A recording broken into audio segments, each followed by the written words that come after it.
Hi guys! Grab your sketchbooks, because today we're going to be sketching this picture off of Pinterest. We're going to be looking at shapes, forms, negative space, so grab your sketchbooks and let's get ready!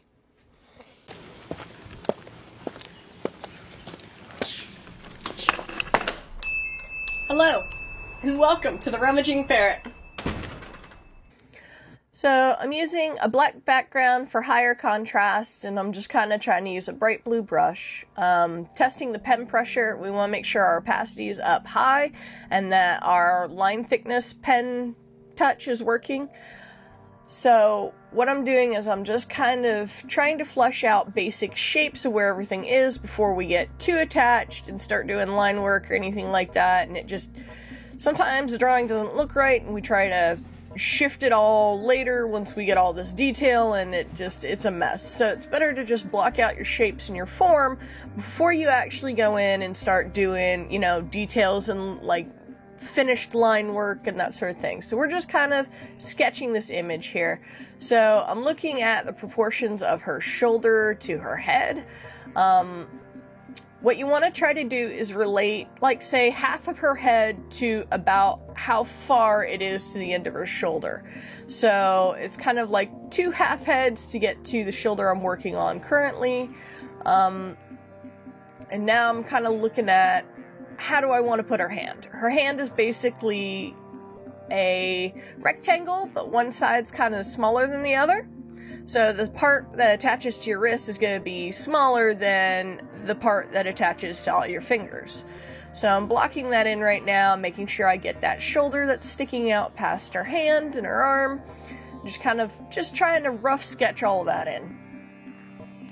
So her arm is a bit like a drumstick. So I'm going to be adding that shape in now, and I'm not too worried because I don't know exactly how long her arm is or how long it sits, so I'm going to go back and finish that later. I just want a rough idea of where it's sitting at the moment. So I'm trying to figure out how long her sleeve is and how long her arm is that comes from that sleeve. And if you look, the sleeve is a little bit longer than, say, you know, the rest of her arm. So I got to go back and kind of edit that and change it and kind of shorten up the sleeve a little bit and make the arm a little bit longer, or a little bit shorter, I should say. So her sleeve is longer than, you know, down to her elbow.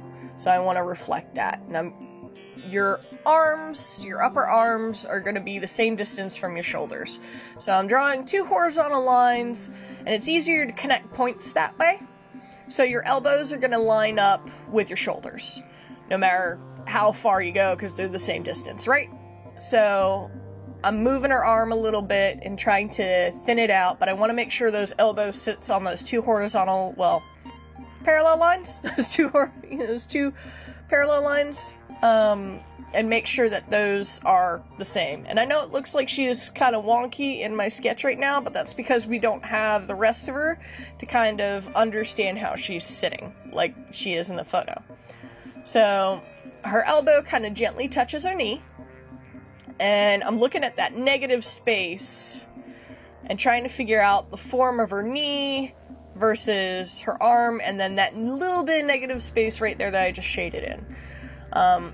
So what I'm trying to do is trying to create that same negative space. So it's not just forms that you're working with, you know, of what her body is actually doing, but that space in between really helps to actually make your drawing look like the reference photo, and that way you can actually consciously learn from what you're doing and learn how to do this with, say, out a photo. You'll be able to do this on your own by knowing kind of what the negative shapes are. So when you're drawing a leg, your knee kind of juts out, and then you have your calf that sticks out, and then your leg and your foot. And you can barely see right where her calf kind of sticks out, but you got a front part of your leg that's going to be flat, and then the back of your leg kind of sticks out.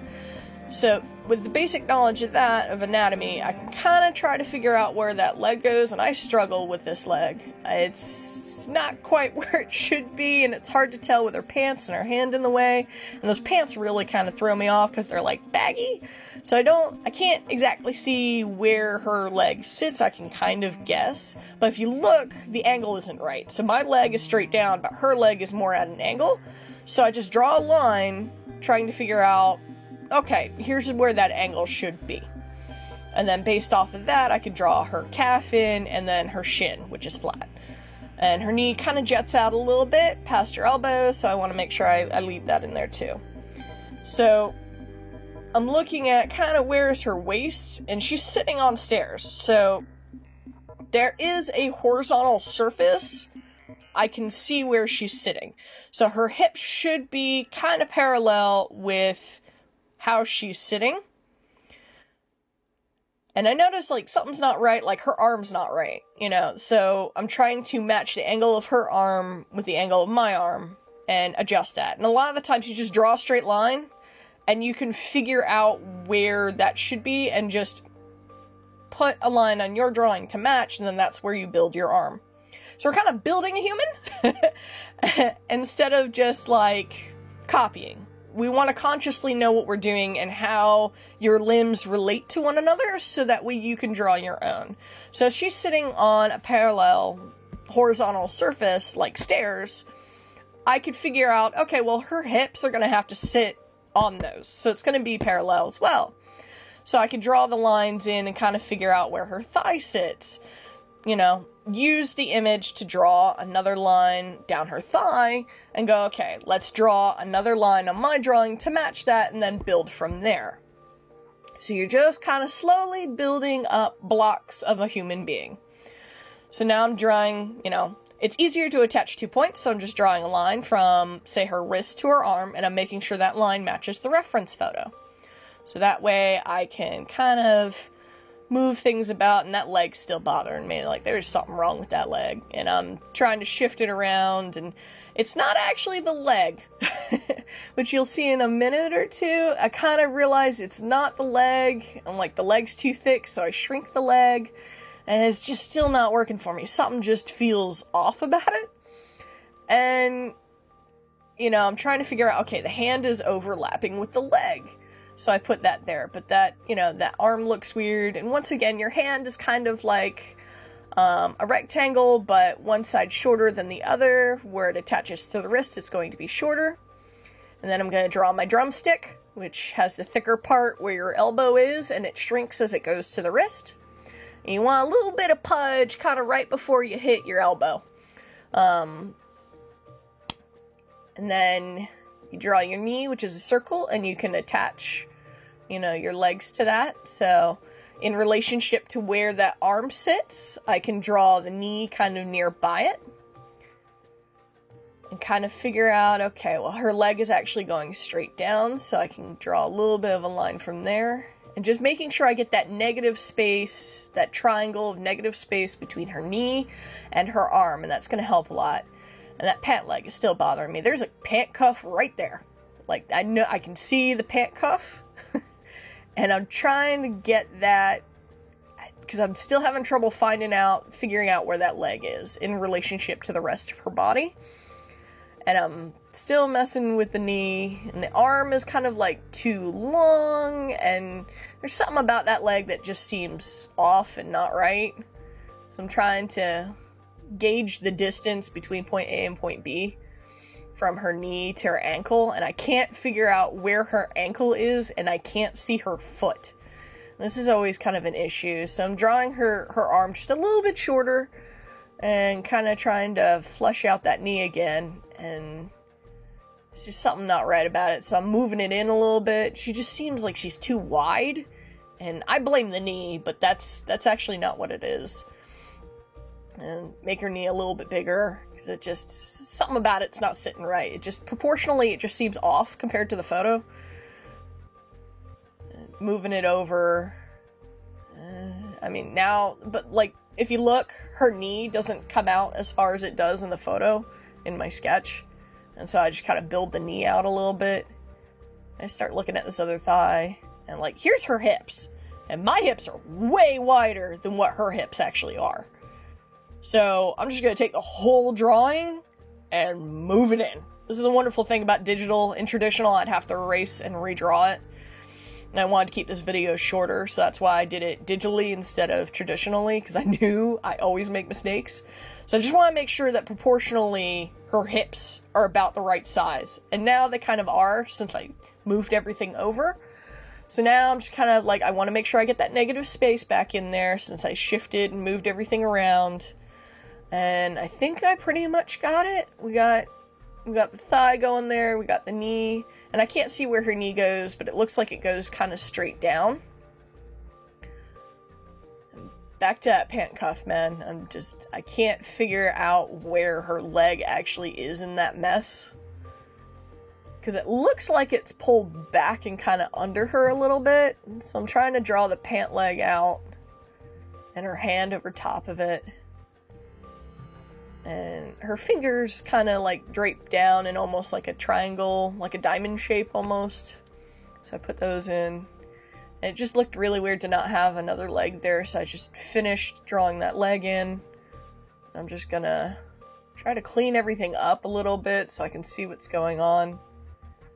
And I got tired of dealing with that leg, so I'm just gonna work on the face a little bit. That leg's kind of messing me up, but we're going to clean up the face a little bit. So I've got the face divided into halves. And what I'm going to be doing is that top circle, and then is like the bulk of your head, like where your brain sits. And then the triangle space down below is kind of where your jaw comes in. And usually about where you draw your main circle for the head is about where your eyes sit on that bottom area. And right now I'm just trying to use the space between her eyes to gauge where her eyes actually sit on her head comparatively. So, it's Harry Potter. Why not? No. Okay. Her hair kind of overlaps one of her eyes. So I just kind of drape it down. Everything is relationship to everything else. So you kind of build and check what you're doing from what you've already previously drawn. So that way all your proportions are kind of linking together. So her partner hair isn't straight, so I draw like a little zigzag line and I try to match that. And her hair is literally a line from the top of her head down to her shoulder. There's a little bit of draping, but for the most part, you can just draw a line, because it's very simple to draw a line from point A to point B. And then to go back and to give it a little bit of shape or a little bit of drape. And her hair goes down to her shoulder and kind of swoops and cuts back. Just clean this up a little bit here. So, if you look at her shoulder, you can see her shoulder is just kind of point A, point B. Two circles where your shoulders actually are, and then you can draw a line between them. But I'm using it to kind of figure out where the neck of her shirt sits. So I can draw her shoulders and go, okay, from her shoulders, it's this far down, you know, to the top of her shirt. So there's her shoulders, and I'm trying to figure out where her chin sits. So her chin sits just a little bit above where her shoulders are. So I draw the same line from point A to point B for her shoulders, and then try to gauge that distance to her chin. So that's how you can use, you know, one aspect of your sketch to help determine the distance to another. And then you can always go back and erase those kind of like construction lines, like the line from her shoulder to shoulder,